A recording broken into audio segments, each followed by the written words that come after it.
അപ്പോൾ ഞാൻ 99 സീറ്റിൻ്റെ അപ്പുറം കടന്ന് 100-ലധികം സീറ്റോടുകൂടി ഇടതുപക്ഷ ജനാധിപത്യ മുന്നണി മൂന്നാമത്തെ ടേമിലേക്ക് വരുന്ന കാഴ്ച ഈ കേരളത്തിൽ വേണം. അതിന് കരുത്തുറ്റൊരു പാർട്ടി വേണം, communist party of India Marxist. അതിശക്തിയായ ഒരു ഇടതുപക്ഷ മുന്നണി വേണം.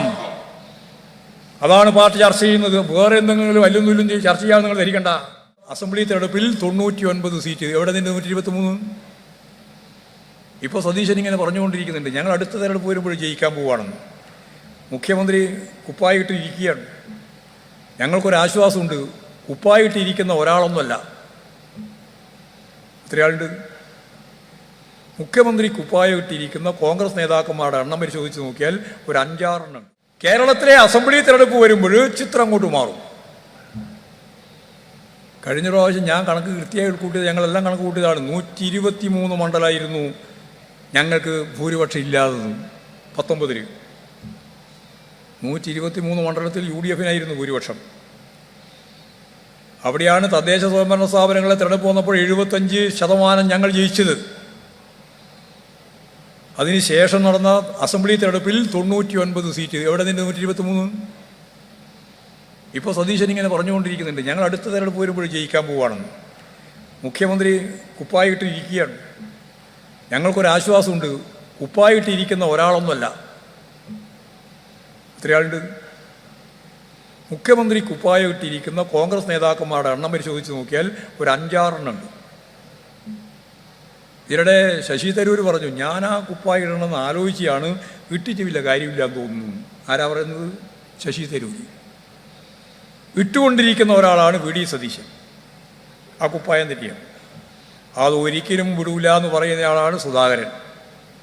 അങ്ങനെ നിങ്ങൾ രണ്ടാളും അത് ഇടണ്ടെന്ന് പറയുന്ന ആളാണ് KC വേണുഗോപാലൻ, ഒപ്പം മുരളീധരൻ. പിന്നെ പണ്ടേ ഞാൻ പ്രതിപക്ഷ നേതാവാണ്, ഇപ്പോഴെന്നെ തഴഞ്ഞതാണ് എന്ന് ഇടക്കിടക്ക് പറഞ്ഞുകൊണ്ടിരിക്കുന്ന ആളാണ് രമേശ് ചെന്നിത്തല. എത്രയാളായി? മുഖ്യമന്ത്രി ശശി തരൂരിനെ വിട്ടെ, ബാക്കി എത്രയായി? ഒരു 5 ആളെങ്കിൽ ഇപ്പോഴും തന്നെയുണ്ട്. മുരളിയുണ്ട് കേട്ടോ, K മുരളീധരൻ. ഇവരെല്ലാം കൂടി കൃത്യമായിട്ട് ഒരു ഇലക്ഷൻ. ഇപ്പോൾ പുനഃസംഘടനാ സംവിധാനത്തിൻ്റെ ഭാഗമായിട്ടുള്ള തല്ല് തീരാൻ പോകുന്നില്ല. സുധാകരനെ പ്രസിഡന്റ് സ്ഥാനത്ത് ഒഴിവാക്കാൻ അതിശക്തിയായ രീതിയിലുള്ള നീക്കം നടക്കാൻ ഞാൻ വിടുന്ന പ്രശ്നമില്ല എന്ന് സുധാകരൻ. ആരുടെ? എനിക്കെതിരായിട്ട്. അപ്പോൾ കോൺഗ്രസ്സുകാരൻ പറയും ഞങ്ങളുണ്ട്, അതുപോലെ തന്നെ VD സതീശനുണ്ട്, എല്ലാ സെറ്റും ഉണ്ട്. ഇവിടെ നടക്കാൻ പോകുന്നില്ല. MK രാഘവനെതിരായിട്ട് തെരുവിൽ യുദ്ധമാണ് പയ്യന്നൂർ.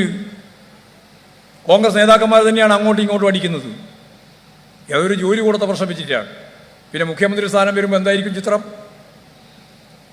മാനം മര്യാദക്ക് ഒരു പ്രതിപക്ഷമായി പ്രവർത്തിക്കാൻ നിങ്ങൾക്ക് സാധിച്ചിട്ടുണ്ടോ?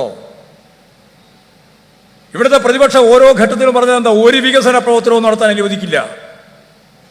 ഒരു വികസന പ്രവർത്തനവും നടത്താൻ അനുവദിക്കില്ല. കാരണം വികസന പ്രവർത്തനത്തിൻ്റെ ഭാഗമായിട്ട് വോട്ടുണ്ട്. ആ വോട്ട് നിങ്ങൾ ഒന്നും കൂടി വാങ്ങിയാൽ മൂന്നാമത്തെ പ്രാവശ്യം നിങ്ങൾ വരും. അതുകൊണ്ട് അനുവദിക്കില്ല. മാധ്യമങ്ങളോ അത് തന്നെയാണ്. പക്ഷെ ഒരു കാര്യം ഞാൻ ഉറപ്പിച്ച് പറയാം, 123 സീറ്റുള്ളപ്പോൾ ഞങ്ങൾ 99 സീറ്റ് നേടിയിട്ടുണ്ട്. ഇനിയിപ്പോഴും 111 സീറ്റേ ഉള്ളൂ ഇപ്രാവശ്യം. 2024 തെരഞ്ഞെടുപ്പിൽ 111 സീറ്റാണ് നിങ്ങൾക്ക് ഭൂരിപക്ഷം. അപ്പോൾ ഞാൻ 99 സീറ്റിൻ്റെ അപ്പുറം കടന്ന് 100-ലധികം സീറ്റോടുകൂടി ഇടതുപക്ഷ ജനാധിപത്യ മുന്നണി മൂന്നാമത്തെ ടേമിലേക്ക് വരുന്ന കാഴ്ച ഈ കേരളത്തിൽ വേണം.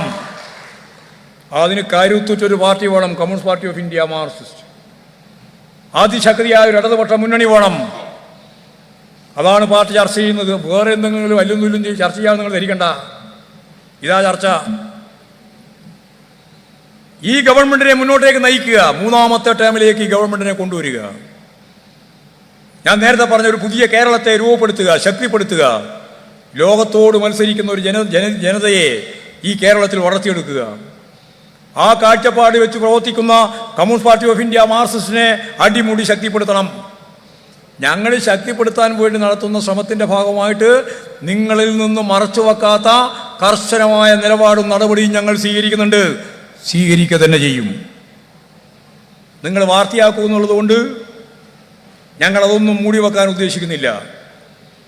തെറ്റായ ഒരു പ്രവണതയെയും ഈ പാർട്ടി വെച്ച് പൊറുപ്പിക്കില്ല എന്ന് ഞങ്ങൾ വെറുതെ പറഞ്ഞതല്ല. തെറ്റുതിരുത്തൽ ക്യാമ്പയിൻ്റെ ഭാഗമായി പാർട്ടി ഓരോ ദിവസവും എടുത്തുകൊണ്ടിരിക്കുന്ന നിലപാടിൻ്റെ അവിഭാജ്യ ഘടകമാണത്. ഒരു മാസത്തേക്ക്, ഒരു കൊല്ലത്തേക്കുള്ള നിലപാടല്ല, ദൈനംദിന പ്രവർത്തനത്തിൻ്റെ ഭാഗമായിട്ട്. നമുക്കറിയാം, മുതലാളിത്ത സമൂഹത്തിൻ്റെ ഭാഗമായിട്ട് നിൽക്കുമ്പോൾ അതെല്ലാം കാണുകയും കേൾക്കുകയും അതിൻ്റെ ഭാഗവാക്കാവുകയും ചെയ്യുന്ന പാർട്ടി കേഡർമാർ ഉൾപ്പെടെയാണ് കേരളത്തിലുള്ളത്. അപ്പോൾ അരിച്ചരിച്ച് കയറാൻ സാധ്യതയുള്ള ഏറ്റവും പ്രധാനപ്പെട്ട ദുർഗുണങ്ങളുണ്ട്. പാർട്ടിയുടെ ഭാഗമായിട്ട് നിൽക്കുന്നവരിൽ ഉണ്ടാവുന്ന ഏറ്റവും പ്രധാനപ്പെട്ട ഒരു പ്രവണത പണത്തോടുള്ള ആർത്തി. ആ പാർട്ടിയോടുള്ള ആർത്തിയെ സംബന്ധിച്ച് ഞങ്ങൾ കൃത്യമായിട്ട് കണ്ടെത്തിയിട്ട് തന്നെ പറഞ്ഞു, തിരുത്തണം. ഏതെങ്കിലും കേഡർമാർ അതിൻ്റെ ഭാഗമായിട്ട് മാറുന്നുണ്ടോ എങ്കിൽ തിരുത്തിക്കണം. ജനങ്ങൾ കൃത്യമായി സൂക്ഷ്മതയോടുകൂടി കണ്ടുകൊണ്ടിരിക്കുകയാണ്. ആ കണ്ടുകൊണ്ടിരിക്കുന്ന ജനങ്ങളുടെ മുമ്പിൽ രണ്ട് കാര്യം communist party of India Marxist മുന്നോട്ടേക്ക് വെക്കുകയാണ്. ഒന്ന്, മെറിറ്റ്. എൻ്റെ ഒപ്പം നിൽക്കുന്നു, അപ്പുറം നിൽക്കുന്നു, ഇപ്പുറം നിൽക്കുന്നു, ഞങ്ങളെല്ലാം കണ്ടുകൊണ്ടിരിക്കുന്നു. അങ്ങനെയല്ല. കഴിഞ്ഞ ഭൂതകാല പ്രവർത്തനത്തിൻ്റെ ഭാഗമായിട്ട് അദ്ദേഹം ഉയർത്തിപ്പിടിച്ച ശരിയായ രാഷ്ട്രീയ നിലപാടിൻ്റെ ഒപ്പം നടത്തുന്ന അദ്ദേഹത്തിൻ്റെ പ്രവർത്തനം മെറിറ്റ്. രണ്ട്, കമ്മ്യൂണിസ്റ്റ് മൂല്യങ്ങൾ ഉയർത്തിപ്പിടിക്കാനുള്ള ഉദാത്തമായ നിലപാട്. ഈ രണ്ടുമല്ലാതെ മറ്റൊന്നും ഒരു തരത്തിലും മാനദണ്ഡമാവരുത്. കമ്മ്യൂണിസ്റ്റ് പാർട്ടിക്കകത്ത് ഏറ്റവും പ്രധാനപ്പെട്ട പ്രമോഷൻ ഉൾപ്പെടെയുള്ള കാര്യങ്ങൾ ഈ രണ്ടിനെ മാത്രം അടിസ്ഥാനപ്പെടുത്തിയാവണം. ഒന്ന് മെറിറ്റ് അടിസ്ഥാനത്തിൽ, മറ്റൊന്ന് കമ്മ്യൂണിസ്റ്റ് മൂല്യങ്ങൾ ഉയർത്തിപ്പിടിക്കുന്നു എന്ന രീതിയിൽ. ഇതിനടിസ്ഥാനപ്പെടുത്തിയാണ് പാർട്ടി ശക്തിപ്പെടാൻ ഉദ്ദേശിക്കുന്നത്. അങ്ങനെ വരുമ്പോൾ ജീർണതയെല്ലാം കുടഞ്ഞു കളയേണ്ടി വരും. കുടഞ്ഞു കളയുമ്പോൾ ചില വാർത്ത വരും, പക്ഷേ പാർട്ടിയുടെ ആരോഗ്യം ശക്തിപ്പെടും. ആരെങ്കിലും പേര് നടപടിയെടുത്താൽ ആ നടപടിയുടെ ഭാഗമായിട്ട് പാർട്ടി അങ്ങനെ എന്തോ ആയിപ്പോകുന്നൊരു തെറ്റിദ്ധാരണയുള്ള പാർട്ടിയല്ല ഈ പാർട്ടി. ശരിയായ നിലപാട് സ്വീകരിച്ചുകൊണ്ട് ഈ പാർട്ടി മുമ്പോട്ടേക്ക് പോകും. തെറ്റായ നിലപാടിനെ ഈ പാർട്ടി അതിശക്തിയായിട്ട് ഒറ്റക്കെട്ടായിട്ട് എതിർക്കും. ശരിക്കു വേണ്ടിയുള്ള, ഞാൻ നേരത്തെ പറഞ്ഞതുപോലെയുള്ള തെറ്റുതിരുത്തൽ പ്രക്രിയ ഉടനീളം, ഈ പാർട്ടിയുടെ ജീവിതത്തിലുടനീളം ആ പ്രക്രിയ തുടരും. ഞങ്ങൾ നടത്തുന്ന ഈ തെറ്റുതിരുത്തൽ പ്രക്രിയയെ തന്നെ പാർട്ടി വിരുദ്ധമാക്കാനാണ് ഈ മാധ്യമങ്ങൾ ശ്രമിച്ചുകൊണ്ടിരിക്കുന്നത് എന്ന് അവരെ പത്രസമ്മേളനത്തിൽ ഞാൻ പറഞ്ഞു.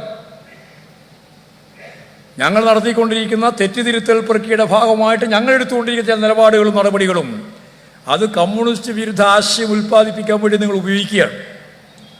അതിനെ തിരിച്ചറിയാൻ ഈ പാർട്ടിക്കാവും. നിങ്ങളിത് പറയല്ലോ എന്ന് വിചാരിച്ചിട്ട് മൂടി വെക്കാൻ ഞങ്ങൾ ഉദ്ദേശിക്കുന്നില്ല. ഉണ്ടായ എല്ലാ സ്ഥലങ്ങളിലും ഞങ്ങൾ ഇടപെട്ടിട്ടുണ്ട്, ഒരൊറ്റ ഒന്നൊഴിയാതെ. ഇനിയും ഇടപെടും. പാർട്ടി അടിമുടി ഇടപെടും. തെറ്റായ ഒരു പ്രവണതയെയും വെച്ച് പൊറുപ്പിക്കില്ല. ആ രീതിയിൽ പാർട്ടി ജീർണതയുടെ ഒപ്പമല്ല, ജീർണത പൂർണ്ണമായിട്ടില്ലായ്മ ചെയ്യുന്നതിന് വേണ്ടിയുള്ള പോരാട്ട വീതിയിലാണ് ഈ പാർട്ടിയുള്ളത്. അത് തന്നെയാണ് ഇവിടെ കരുനാഗപ്പള്ളിയിലും ഉണ്ടായത്. കരുനാഗപ്പള്ളിയിലുണ്ടായ സംഭവങ്ങളെ ഞങ്ങൾ വിശദമായിട്ട് പരിശോധിച്ചു. അതിൻ്റെ ഭാഗമായിട്ടാണ് അവിടെയുള്ള ഒരാളെയും ഉൾപ്പെടുത്താതെ ഈ ജില്ലയിലെ ഏറ്റവും പ്രമുഖമായ രീതിയിൽ സംഘടനാ പ്രവർത്തനം നടത്തി നല്ല എക്സ്പീരിയൻസ് ഉള്ള കേഡർമാരെ വെച്ച് ഞങ്ങൾ അഡ്ഹോക് കമ്മിറ്റി ഉണ്ടാക്കിയത്. അവിടെയുള്ള ആരെയും എടുത്തിട്ടില്ല. ഇന്ന് ജില്ലാ കമ്മിറ്റി രൂപീകരിച്ചപ്പോൾ അവിടെയുള്ള ഒരു ജില്ലാ കമ്മിറ്റി മെമ്പറെയും ഞങ്ങൾ ഉൾപ്പെടുത്തിയിട്ടില്ല. ഒരാളെയും ഉൾപ്പെടുത്തിയിട്ടില്ല. സമ്മേളനം നടക്കുന്ന സമ്മേളനം നടക്കുന്ന കേന്ദ്രം തന്നെയാണിത്. ഒരാളെയും എടുത്തിട്ടില്ല. നേതാവാണ് എല്ലാറ്റിൻ്റെയും അവസാന വാക്ക് ധരിക്കേണ്ട ജനങ്ങളാണ്. ജനങ്ങളുടെ പാർട്ടിയായി ഈ പാർട്ടി. ജനങ്ങളുടെ താല്പര്യമാണ് ഈ പാർട്ടി ഉയർത്തിപ്പിടിക്കുക. ഈ പാർട്ടിയെ ശരിയായ ദിശയിലേക്ക് നയിച്ചത് ജനങ്ങളാണ്.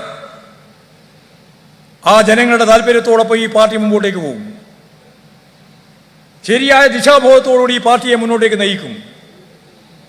തെറ്റായ പ്രവണതയെ ഞാൻ നേരത്തെ പറഞ്ഞ പോലെ മൂടിവെക്കില്ല. ഓരോന്നും കൃത്യമായിട്ട് തിരുത്തിക്കൽ പ്രക്രിയക്ക് വേണ്ടി ഞങ്ങൾ ഉപയോഗിക്കും. അത് കമ്മ്യൂണിസ്റ്റ് വിരുദ്ധമായ രീതിയിൽ നിങ്ങൾ എത്രത്തോളം മുമ്പോട്ടേക്ക് വന്നാലും നിങ്ങൾക്ക് രക്ഷയുണ്ടാവില്ല. ഇപ്രാവശ്യം ഇവിടെ നടക്കാൻ പോകുന്ന സംസ്ഥാന സമ്മേളനം പാർട്ടിയുടെ ചരിത്രത്തിലൊരു പുതിയ അധ്യായമായിരിക്കും. കാരണം കുറേ കാലമായിട്ട്, പതിറ്റാണ്ടുകളായിട്ട് കേരളത്തിലെ പാർട്ടി വിഭാഗീയതയുമായിട്ട് ബന്ധപ്പെട്ടാണ് മുന്നോട്ടേക്ക് പോയത്. അതിൻ്റെ നല്ല ക്ഷീണം അനുഭവിച്ച പാർട്ടിയാണ് CPIM കേരളത്തിൽ. അത് പൂർണ്ണമായിട്ട് ഒഴിവായി വിഭാഗീയമായ ചേരിതിരിവില്ലാതെ അങ്ങിങ്ങായി ഉണ്ടാകുന്ന പ്രശ്നങ്ങളെല്ലാം പൂർണ്ണമായി അപ്പപ്പോൾ തന്നെ ഇടപെട്ട് പ്രശ്നം പരിഹരിച്ച് നടക്കാൻ പോകുന്ന സംസ്ഥാന സമ്മേളനം അത് ഈ രാജ്യത്തിന് നൽകുന്ന സന്ദേശം പിണറായി പറഞ്ഞ ഒരു 20 വർഷം കഴിയുമ്പോൾ ലോകോത്തരമായ രീതിയിലുള്ള സമൂഹത്തെ സൃഷ്ടിക്കാൻ, കമ്മ്യൂണിസ്റ്റ് മൂല്യങ്ങൾ ഉയർത്തിപ്പിടിക്കാൻ, മെറിറ്റ് അടിസ്ഥാനത്തിൽ ഈ പാർട്ടിയെ മുന്നോട്ടേക്ക് നയിക്കാൻ കേൾപ്പുള്ള 10,000-കണക്കിന് കേഡർമാരെ രൂപപ്പെടുത്തി മുമ്പോട്ടേക്ക് പോകാനുള്ള ശ്രമമാണ് ഞങ്ങൾ ഈ പാർട്ടി സമ്മേളനത്തിന്റെ ഭാഗമായി, പാർട്ടി കോൺഗ്രസിന്റെ ഭാഗമായി നടത്തിക്കൊണ്ടിരിക്കുന്നത്. ഞങ്ങൾ ചിലപ്പോൾ തോറ്റിട്ടുണ്ട്. തോറ്റാൽ അപ്പോ ക്ഷീണം, ജയിച്ചാലോ ഭയങ്കര ആവേശം.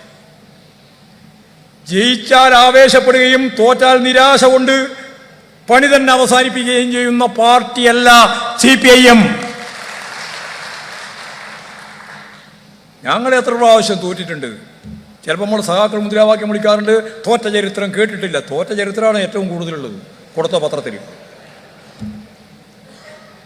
ഞങ്ങളുടെ ചരിത്രത്തിൽ തന്നെ തോറ്റ ചരിത്രമാണ് ഏറ്റവും കൂടുതൽ. വർഗസമരത്തിൻ്റെ ചരിത്രം അതാണ്. ആ വർഗസമര ചരിത്രത്തിൻ്റെ ഭാഗമായിട്ട് ഞങ്ങൾ മുന്നോട്ടേക്ക് പോകും.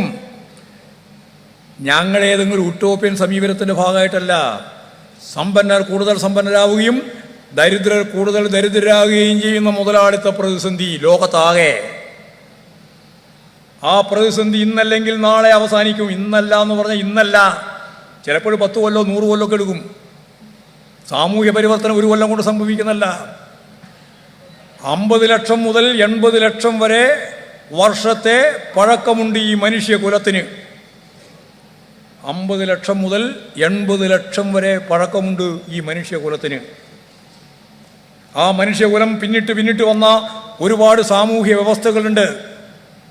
അത് ആയിരക്കണക്കിന് ലക്ഷക്കണക്കിന് വർഷമായിരുന്നു ആദ്യഘട്ടം. പിന്നീട് അത് ചുരുങ്ങി വന്നു. ഈ മുതലാളിത്തത്തിൻ്റെ കൃത്യമായിട്ടുള്ള പ്രതിസന്ധിയെ മാർക്സ് അളന്നു തൂക്കി വ്യക്തമാക്കി. ഇത് അവസാനിച്ചേ തീരൂ. ഇത് അവസാനിപ്പിക്കുന്ന വർഗം ഏതാണ്? നിങ്ങളെ കണ്ണിൽ കാര്യമായ ശേഷിയോ കഴിവോ ഒന്നുമില്ലാത്ത, എന്നാൽ ഉൽപ്പാദിപ്പിക്കുന്നത് അവരുടെ ഭാഗമായിട്ടാണ് അധ്വാന ശേഷി അടിസ്ഥാനപ്പെടുത്തിയാണ് അധ്വാന വർഗം. അവർ ഈ സമ്പദ് വ്യവസ്ഥയെ മാറ്റിമറിക്കുക തന്നെ ചെയ്യും. ഈ ഭരണകൂട സംവിധാനത്തെ മാറ്റിമറിക്കുക തന്നെ ചെയ്യും. അധ്വാനിക്കുന്ന മനുഷ്യൻ്റെ അധ്വാന ശേഷിയുടെ വില മാത്രം കൊടുത്ത് അധ്വാനം കവർന്നെടുക്കുന്ന മുതലാളിത്തം മിച്ചമൂല്യ സിദ്ധാന്തത്തിലൂടെ നിങ്ങൾ തടിച്ചു കൊഴുക്കുമ്പോൾ ഉൽപാദന ഉപാധികളുടെ സ്വകാര്യ ഉടമസ്ഥതയെ തന്നെ മാറ്റി ഉൽപാദനോപാധികളുടെ പൊതു ഉടമയിലേക്ക് ഈ ലോകത്തിന് മാറാതിരിക്കാൻ പറ്റില്ല. അതാ സയൻസ്. ഈ ശാസ്ത്രം അടിസ്ഥാനപ്പെടുത്തിയിട്ടാണ് സാമൂഹ്യ ശാസ്ത്രം, മനുഷ്യ സമൂഹത്തെ മുന്നോട്ടേക്ക് നയിക്കാനുള്ള ശാസ്ത്രം.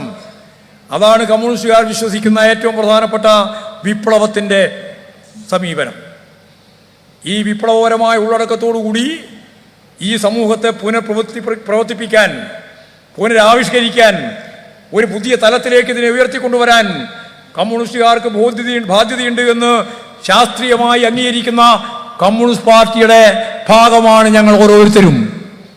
നിരാശ കമ്മ്യൂണിസ്റ്റ് പാർട്ടിയുടെ ഭാഗമേ അല്ല. അതാ ഞാൻ പറഞ്ഞത്, പാർലമെന്ററി പ്രവർത്തനത്തിന്റെ ഭാഗമായിട്ടോ ഏതെങ്കിലും പ്രവർത്തനത്തിന്റെ ഭാഗമായിട്ടോ ഉണ്ടാവുന്ന ഏതെങ്കിലും തിരിച്ചടിയോ അല്ലെങ്കിൽ ഏതെങ്കിലും മുന്നോട്ടേക്കുള്ള കുതിപ്പോ അതിൽ ആഹ്ലാദപൂർവ്വം പിന്നീട് വിഷമകരമായ സ്ഥിതി ഞങ്ങൾക്കില്ല. പാർട്ടി ശരിയായ ദിശാബോധത്തോടുകൂടി പാർട്ടി കേരളത്തിലെയും ഇന്ത്യയിലെയും പാർട്ടിയെ നയിക്കും. ചിലപ്പോഴും നല്ലപോലെ മുന്നോക്കം പോകും, നല്ലപോലെ കുതിച്ചു വരികയും ചെയ്യും.